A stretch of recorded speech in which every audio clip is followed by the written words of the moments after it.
नमस्कार। The news house के खास कार्यक्रम मिड डे में आपका स्वागत है।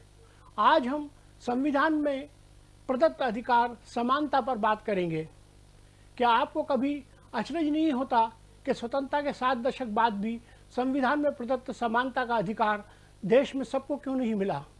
खासतौर पर उनको जो अपने इस अधिकार को अपने साधनों से सर्वोच्च न्यायालय की दहलीज तक जाकर अपने लिए समानता नहीं मांग सकते। अभी भी समानता संविधान के अनुच्छेद में दर्ज है। हकीकत में ये केवल दिवा स्वप्न मात्र है। आम आदमी का शोषण अब तक लगातार जारी है।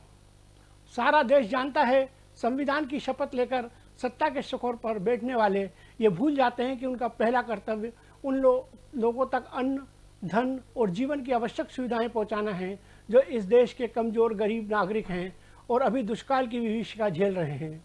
उन्हीं के वोटों से सत्ताधीश सत्ता की मसनद पर मचक रहे हैं।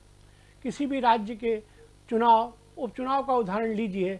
चुनाव की पूर्व वेला में किसान, बुजुर्ग, बेसहारा, विधवाएं और अनाथ बच्चे और उनकी कल्याण योजनाओं की बाढ़ आ जाती है और सबसे ज़्यादा कुठाराघात चुनाव के बाद इन्हीं तबकों पर होता है।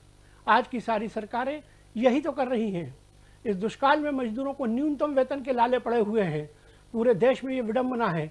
पहले सरकार ठेकेदारों से काम करवाती है, फिर ठेकेदार आगे ठेकेदारी करते हैं। क्या देश की सरकार, सभी प्रांतों की सरकारें ये नहीं जानती हैं कि प्राइवेट तंत्र में शोषण है, लेकिन सरकारी तंत्र में जितना शोषण है उससे ज़्यादा भ्रष्टाचार है। उसे रोकने या कम करने के लिए कोई भी एक प्रयास तक नहीं कर रहा है।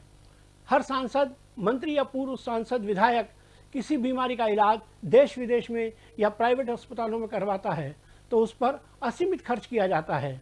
भोपाल, इंदौर के निजी अस्पताल कोरोना काल में वीआईपी चिकित्सा केंद्र में बदल गए। गरीब आदमी को सरकारी अस्पताल में भी पलंग मुश्किल से मिल रहा है।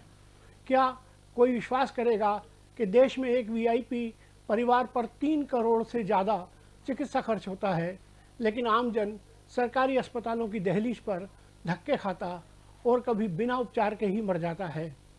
जनप्रतिनिधियों का उपचार भी सरकारी अस्पताल में बिना खर्च हो। यदि प्राइवेट उपचार या विदेशों में उपचार उन्हें अपने खर्च पर ही करवाना पड़ेगा, तब संभव है राज्य के करोड़ों रुपए बच जाएं।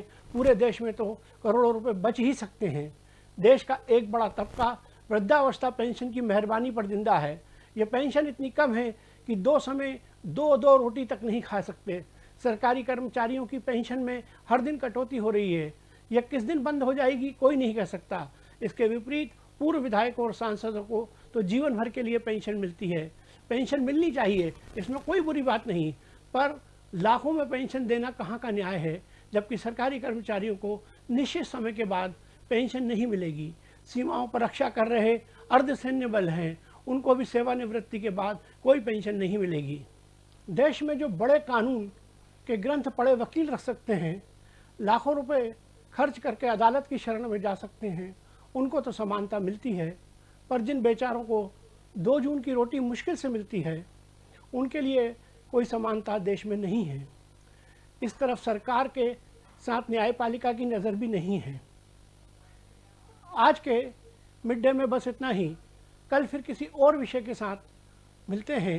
तब तक के लिए बने रहिए द न्यूज़ हाउस पर समाचार के साथ। नमस्कार।